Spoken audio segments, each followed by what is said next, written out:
Praise lord. అందరూ బాగున్నారండి? మరొకసారి మనందరం కలుసుకోవటానికి దేవుడు తన కృపనిచ్చి మరొక దినాన్ని దేవుడు మన జీవితంలో అనుగ్రహించినందుకు దేవునికి వందనాలు చెల్లిస్తూ వాక్య ధ్యానంలోనికి మిమ్మల్ని ఆహ్వానిస్తున్నాను. ప్రియులారా, గత 6 పాఠాలుగా ఎవరు ధన్యులు అన్న విషయాన్ని మనం ధ్యానం చేస్తూ వచ్చాం. నిజంగా ఎవరు ధన్యులండి? ఎవరు చెప్పండి? నేనే అంటున్నారు కదా. అవును, మనం అందరికీ ఆశేనండి, బ్లెస్సెడ్గా ఉండాలని, దేవుని చేత దీవించబడినవారు. దేవుని దీవెన, ఆ దీవెన ఉంటే చాలండి, ఇంకేమొద్దు. ఆయన దీవెన ఉంటే అన్నీ అందులోనే ఉంటాయి. అందుకే కదా యాకోబు, దేవా నన్ను ఆశీర్వదించు, నన్ను దీవించు అన్నాడు. కాబట్టి ఆ దీవెన ఆశీర్వాదం మనం అందరూ కోరుకోవలసిన వారిగా ఉంటున్నాం. జనరల్గా మనం అనుకుంటూ ఉంటాం, అబ్బా ఎవరన్నా మంచి హోదాలో ఉన్నవాళ్ళని, బాగా చదువుకున్న వాళ్ళని, బాగా అన్ని ఆస్తిపాస్తులు, డబ్బు, జ్ఞానం ఉన్నవాళ్ళు, వీళ్ళు గొప్పవాళ్ళు, వీళ్ళు ధన్యులు, ఎంత అదృష్టవంతులు అనుకుంటాం కదా. కానీ వాళ్ళ జీవిత లోతుల్లోకి వెళ్ళి నిజంగా మేము ఎక్స్పెక్ట్ చేస్తున్నటువంటి ఆ ధన్యత మీలో ఉందండి? అలాంటి సంతోషం, అలాంటి తృప్తి మీకుందా అంటే, ఎక్కడమ్మా మాకుంటాయి. పక్క ఉన్నా తినటానికి లేదు, మంచం ఉన్నా నిద్ర రాదు, ఇట్లా అనేక సమస్యలు చెప్తూ ఉంటారు. ఎవరికి ఉండే సమస్యలు వాళ్ళకు ఉంటాయి. కానీ దేవునిచ్చే ఆశీర్వాదం ఉన్నదే, అది అలాంటిది కాదండి. ఏ స్థితిలో ఉన్నా కూడా తృప్తిగా ఉండగలుగుతాం. అది దేవుని ఆశీర్వాదం అంటే, దేవుని దీవెన అంటే, అది ధన్యత అంటే. కాబట్టి అలాంటి ధన్యతను మనం ఏ రీతిగా పొందుకోగలుగుతామన్న విషయాలని మనం గత 6 పాఠాలుగా ధ్యానం చేస్తూ వచ్చాం. ప్రియులారా, ఇవాళ 7వ మాటలోకి వచ్చాం. 7వ ప్రసంగం అంటే యేసు ప్రభు వారు కొండ మీద చేసిన ప్రసంగంలో 7వ అంశానికి వచ్చాం. మన ధ్యాన అంశంగా మత్తయి సువార్త 5వ అధ్యాయము 9వ వచనం. మత్తయి సువార్త 5వ అధ్యాయము 9వ వచనంలో, సమాధానపరచువారు ధన్యులు, వారు దేవుని కుమారులు అనబడుదురు. సమాధానపరచువారు ధన్యులు, వారు దేవుని కుమారులు అనబడతారు.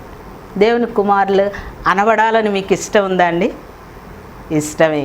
దేవుని పిల్లలంగా, ఆయన కొడుకులు కూతుళ్ళు అనిపించుకుంటే శ్రేష్టమైన పేరు మీకు పెడతానన్నాడు. ఆయన పిల్లలంగా ఉండాలని, ఆయన పిల్లలంగా ఉంటే మనకేం లోటు ఉంటుందండి? సింహ పిల్లలు ఏమగలవు ఆకులు కూడా, నన్ను ఆశ్రయించి నా పిల్లలకి ఏమన్నా కొదువ ఉంటుందా అని దేవుడు అడుగుతున్నాడు. కాబట్టి మనము దేవుని పిల్లలముగా ఉండాలి అంటే మనం ఎలా ఉండాలి అన్న విషయాన్ని యేసు ప్రభువారు కొండ మీద కూర్చొని ఆయన తన ప్రసంగంలో 7వ అంశముగా చెప్తూ ఉన్నారు. ప్రియులారా, ఈ ధన్యవాక్యం గురించి మనం ధ్యానం చేసేటప్పుడు ఇప్పుడున్న సమాజ పరిస్థితులను బట్టి ఈ సమాధానం అన్నది కానీ, శాంతి కానీ, ఇవన్నీ ఎక్కడన్నా మచ్చుగానే కనబడుతున్నాయండి. సమాధానం అంటే ఈ పదాన్ని 2 విషయాలకి ఉపయోగిస్తాం. ఒకటి ఆన్సర్ చేయటానికి, క్వశ్చన్ వేసినప్పుడు ఆన్సర్, దాన్ని సమాధానం అంటాం. కానీ ఇక్కడ మనం చెప్పుకుంటున్న సమాధానం అది కాదు. పీస్ సమాధానపరచువారు, పీస్ మేకర్స్. కాబట్టి ఈ యొక్క సమాధానం అసలు ఎన్ని రకాల సమాధానాలు ఉంటాయి, అందులో మనం కలిగి ఉండాల్సింది ఏంది అన్నది నేను ఒక 3 విషయాలు మీకు జ్ఞాపకం చేయాలని ఆలోచిస్తున్నా. ప్రియులారా, ఇవి ఒకటి సమాధానపరిచేవాళ్ళు. ఒకటెవరు? సమాధాన పరిచేవాళ్ళు. అంటే మీరిద్దరూ కొంచెం కామ్గా ఉండండి మీరు అని కొంచెం అట్లా పీస్ మేకర్స్ ఉంటారే, అట్లా సమాధాన పరచటానికి ట్రై చేసేవాళ్ళు, వాళ్ళు సమాధాన పరిచేవాళ్ళు. రెండవది సమాధానంగా ఉండేవాళ్ళు. సమాధానంగా ఎవరు ఎట్టబోతే నాకెందుకు, నా పాటికి నేను సమాధానంగా పీస్గా ఉండటానికి ప్రయత్నం చేస్తున్నాను. ఇది అందరూ ఇష్టపడతారు కదా. మూడవది సమాధానం నటించేవాళ్ళు. కనబడ్డారండి ఎవరన్నా మీకు ఎలాంటి వాళ్ళు? లోపల అగ్నిగుండం మండిపోతూ ఉంటుంది, పైకి మాత్రం పీస్ఫుల్గా ఉన్నట్టు, ముఖంలో ఎలాంటి ఎక్స్ప్రెషన్స్ ఏం తెలియకుండా పీస్గా ఉన్నట్టు కనపడతారు. సమాధానం నటించేవాడు. వీళ్ళతో కొంచెం ఇబ్బంది, కొంచెం ప్రాబ్లమే కదా. అయితే ప్రియులారా, సమాధాన పరిచేవాళ్ళు, సమాధానంగా ఉండేవాళ్ళు, సమాధానం నటించేవాళ్ళు. మనం ఎక్కువ భాగాన్ని ఈ మూడో రకాన్నే చూస్తూ ఉంటాం. సమాధానంగా లేకపోయినా సమాధానం నటించే వాళ్ళని మనం చూస్తూ ఉంటాం.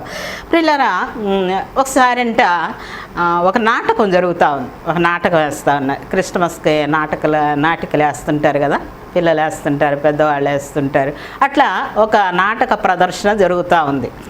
అది ఎలాంటి ప్రదర్శన అంటే, యేసు ప్రభు వారిని సిలువ వేయటానికి తీసుకెళ్తున్న దృశ్యం అన్నమాట. సరేనా? తీసుకెళ్తా ఉంటే అప్పుడు యేసు ప్రభు వారికి వేషం వేసిన ఆయన మీద ఒక సిలువ మోపారు. తర్వాత ఆయన మొయ్యలేక స్టేజ్ మీద నడుస్తున్నట్టు అంత నటనే నటిస్తూ ఉన్నాడు.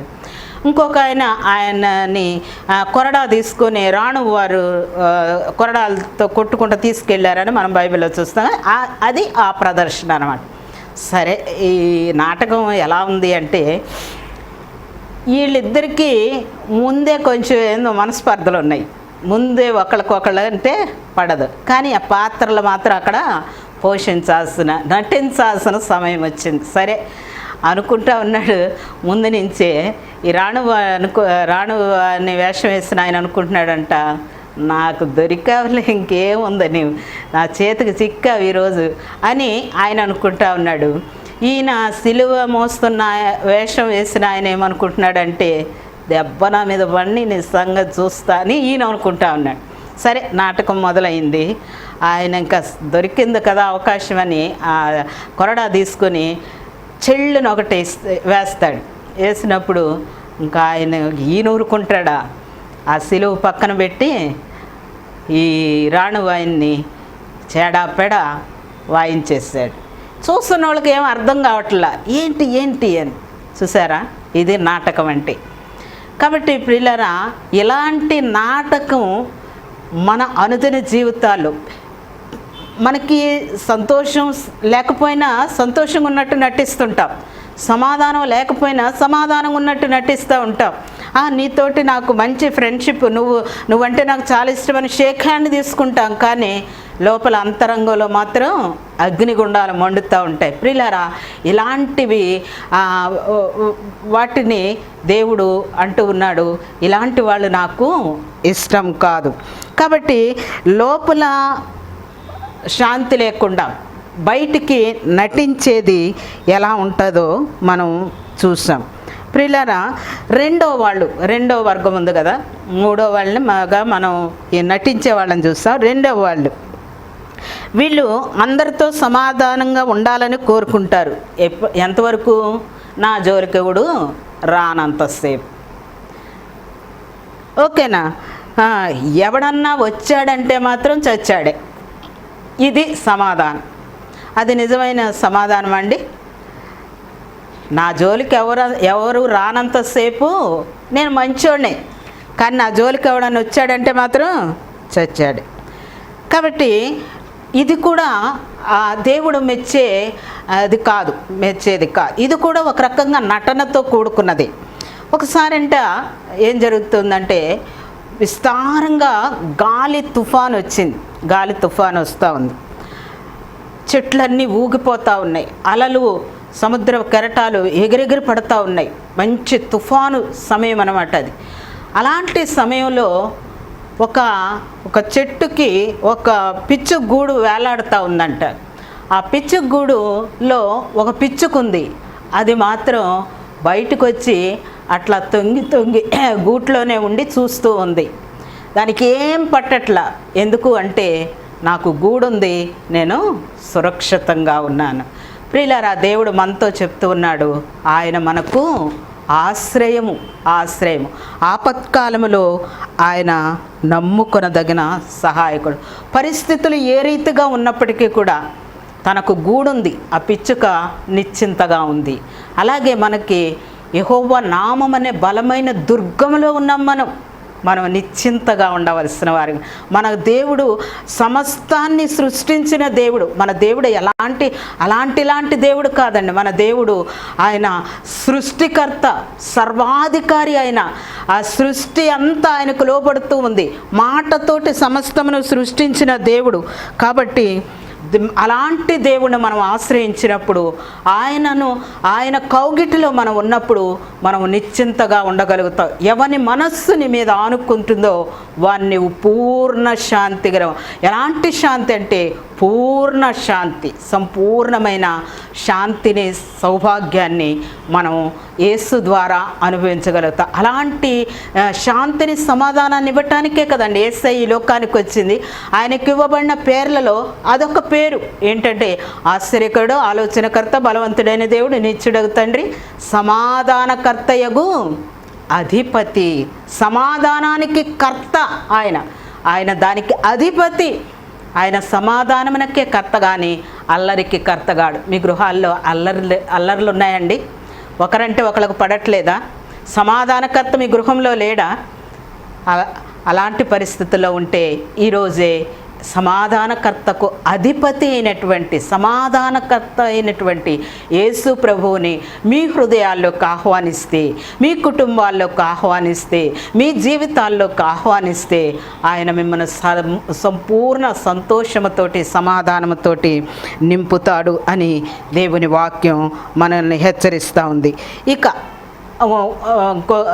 మూడవ అంశానికి వచ్చినట్లయితే వీళ్ళు సమాధాన పరిచేవాళ్ళు. మొదటగా మనం ఏం చూస్తాం? సమాధానం నటించే వాళ్ళని చూస్తాం. రెండవదిగా సమాధానంగా ఉండేవాళ్ళు. నా జోలికి ఎవడు రానంతసేపు ఓకే, వచ్చాడంటే చచ్చాడే అన్న ఆ వర్గాన్ని చూస్తాం. మూడవదిగా సమాధాన పరిచేవారు. ప్రియులారా, మనకందరికీ తెలిసిన విషయం, ఈ బాధ్యతని మన ఐక్యరాజ్య సమితి నెత్తిన వేసుకుంది కదా.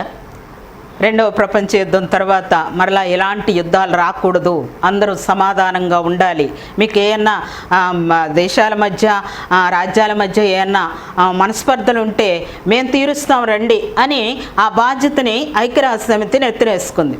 అయితే మనకి ఎంతవరకు సక్సెస్ అయింది అన్నది మనం వింటూ కంటూ ఉన్నాం. కాబట్టి ప్రియులారా, ఆ ఐక్యరాజ్య సమితి కూడా ఎలాంటి సమాధానాన్ని ఉత్పత్తి చేయలేకపోయింది. రోజు ఎక్కడో ఒక చోట రాజ్యాల మధ్య, దేశాల మధ్య, అక్కడ మొదలుపెట్టి కుటుంబం దాకా అవన్నీ కూడా మనకి రోజు నిరంతరం మనం చూస్తూనే ఉన్నాం. కాబట్టి ప్రియులారా, ఇంకా మరో విషయానికి వస్తే సంఘాల దగ్గరకు వచ్చేటప్పటికి సంఘాల్లో కూడా ఈ సమాధానం లేదు, సంఘాల మధ్య ఐక్యత లేదు, సంఘంలో ఉన్న వారి మధ్య ఐక్యత లేదు. ప్రియులారా, సంఘాల్లోనేనండి ఎలాంటి రాజకీయాలు జరుగుతున్నాయో మనం చూస్తున్నాం. ఎలక్షన్లు, కోర్టు కేసులు, సిగ్గు లేకుండా అన్యుల ముందు నిలవబడి తీర్పుల కోసం నిలబడుతూ ఉన్నారు. దేవుని హృదయం బద్దలైపోతూ ఉందండి. మిమ్మల్ని బట్టియే కదా నా నామం అన్యజీవనుల మధ్య దూషించబడుతుందని ఆయన హృదయం వేదనతోటి మాట్లాడుతూ ఉన్నాడు. ప్రియులారా, సంఘాల మధ్య ఐక్యత లేదు, సమాధానం లేదు, కోర్టు కేసులు, నిరంతరం తగాదాలతోటి మనం ఆ రీతిగా యేసు ప్రభువును మరలా సిలువ వేస్తూ ఉన్నాం, ఆయన గాయపరుస్తూ ఉన్నాం. అప్పుడు యూదులు ఒక్కసారి సిలువ వేశారు, కానీ మన ప్రక్రియల ద్వారా మనం నిరంతరం ఆయన గాయాన్ని రేపుతూనే ఉన్నాం. ప్రియులారా, ఒకసారి దేవుని మనస్సును అర్థం చేసుకుందామండి. ఆయన సమాధానకర్త, సమాధానం అధిపతి. ఆయన సమాధానమునకే కర్త కానీ అల్లర్లకు కర్తగాడు. కాబట్టి సంఘాల్లో సమాధానం కలిగి ఉండాలి. కోర్టు కేసులు భయంకరముగా అన్యుల మధ్యకి వెళ్ళి వాళ్ళని తీర్పులు అడుగుతూ ఉన్నారు. ఎలాంటి పరిస్థితుల్లో ఉన్నాము మనం ఈ రోజున ఒక్కసారి ఆలోచించవలసి ఉంటూ ఉన్నాం. ప్రియులారా, సమాధానంగా ఉండాలని అందరం కోరుకుంటాం, కానీ సమాధాన పరిచేవారు కావాలి. Everyone love piece, but only children of God can work for piece.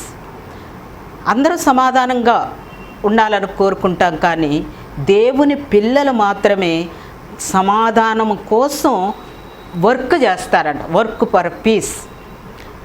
ఆ సమాధానం కోసం దేవుని పిల్లలు తాపత్రయపడతారు. అయ్యో, వాళ్ళు సమాధానంగా ఉండాలి అని వాళ్ళ కోసం ప్రార్థన చేయటం, వాళ్ళకి చేతైనంత వరకు వాళ్ళని ఐక్యపరచటానికి దేవుని పిల్లలు సమాధానపరచువారు ధన్యులు, వారు దేవుని కుమారులు అనబడతారు.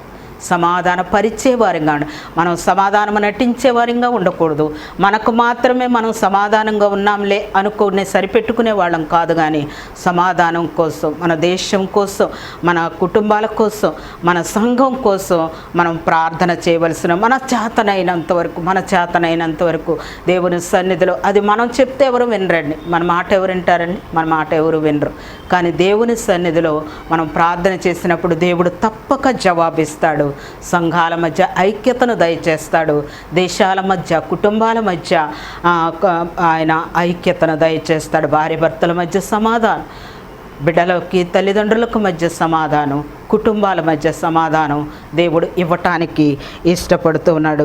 కాబట్టి దేవుని ప్రియబిడ్డ, మనం సమాధానం నటించే వాళ్ళముగా ఉండకూడదు.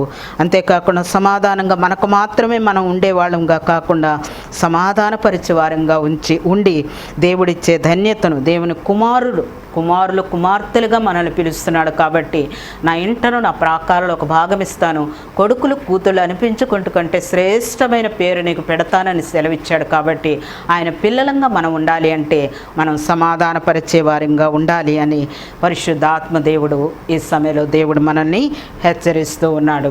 ఉత్తముండు ఎవడో, ఓక మూట ఎవడో కష్టకాలమందే స్పష్టపడును, ఉత్తవేళలందు ఉత్తములందరూ. విన్నారండి? ఉన్నారా? ఉత్తముండు ఎవడో, ఓక మూట ఎవడో కష్టకాలమందే స్పష్టపడును, ఉత్తవేళలందు ఉత్తములందరూ. ఉత్తప్పుడు అందరూ ఉత్తములే, కానీ కష్టకాలం వచ్చేటప్పటికి అసలు ఉత్తముడెవడో కనబడతాడంట. కాబట్టి ప్రియులారా, మనం ఆ రీతిగా సమాధానపరిచే వారిగా ఉండి దేవుని చేత ధన్యులుగా తీర్చబడి అలాంటి దేవుని కుమార్తెలుగా ఉండి ఆయన నిత్యరాజ్యమునకు వారసులవటానికి పరిశుద్ధాత్మ దేవుడు మనకందరికీ సహాయం చేయనుగాక. దేవుడు తన పరిశుద్ధ మాటల్ని మన మధ్య దీవించునుగాక. దేవుని చిత్తమైతే మరలా వచ్చే పాఠంలో తిరిగి కలుసుకుందాం. అంతవరకు దేవుడు మిమ్మల్ని దీవించునుగాక. ఈ యొక్క ఛానల్ని సబ్స్క్రైబ్ చేసుకోండి. ఈ పుస్తకం ఎవరు ధన్యులు అన్న పుస్తకం ఎవరికన్నా కావాలి అనుకుంటే దయచేసి క్రింద ఇవ్వబడుతున్న నంబర్లని సంప్రదించండి. దేవుడు మిమ్మల్ని అందరినీ దీవించునుగాక. చిన్న ప్రార్థన చేసుకుందామని. పరిశుద్ధమైన తండ్రి, ప్రేమగల ప్రభువా, సమాధానకర్తగా అధిపతివైన దేవా, నీ కుమారులుగా ఉండాలి అంటే ఏ రీతిగా మేము సమాధానం కలిగి ఉండాలో మీరు బోధించినందుకు నీకు వందనాలు, కృతజ్ఞతలు తండ్రి. ఎవరి మనస్సుని మీద ఆనుకుంటుందో వారిని పూర్ణ శాంతి గల వారిగా చేస్తావు తండ్రి. నీకు వందనాలు. పీస్ మేకర్స్గా మేము ఉండాలని ప్రభు నువ్వు ఇష్టపడుతున్నావు తండ్రి. నీ కుమారులుగా నాయన, నీ పిల్లలుగా, నీ ప్రతినిధులుగా ఈ లోకంలో నాయన మేము సమాధానపరిచేవారిగా ఉండటానికి ఆయన మీరే మీ ఆత్మచేత మమ్మల్ని నింపి నడిపించండి తండ్రి. వింటున్న ప్రతి బిడ్డను దీవించండి. వారి కుటుంబాల్లో సమాధానం దయచేయండి.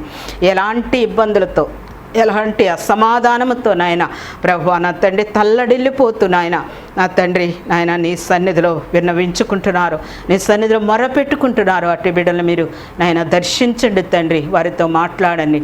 నీ సంపూర్ణ శాంతి సమాధానములను వారికి దయచేయండి దేవా. నీకు వందనాలు, నీకు కృతజ్ఞతలు చెల్లించుకుంటున్నాము తండ్రి. మాతో మాట్లాడి నేను మంచి మాటలను బట్టి నీకు వందనాలు చెల్లించుకుంటూ మరలా వచ్చే తరగతులు మేమందరం కలుసుకునే వరకు నీ సన్నిధిని, నీ సమాధానపరిచే ఆత్మను మా మధ్య ఉంచుమని యేసయ్య పరిశుద్ధ నామం ద్వారా అడిగి వేడుకొనుచున్నాము తండ్రి. ఆమెన్. అందరికీ వందనాలండి.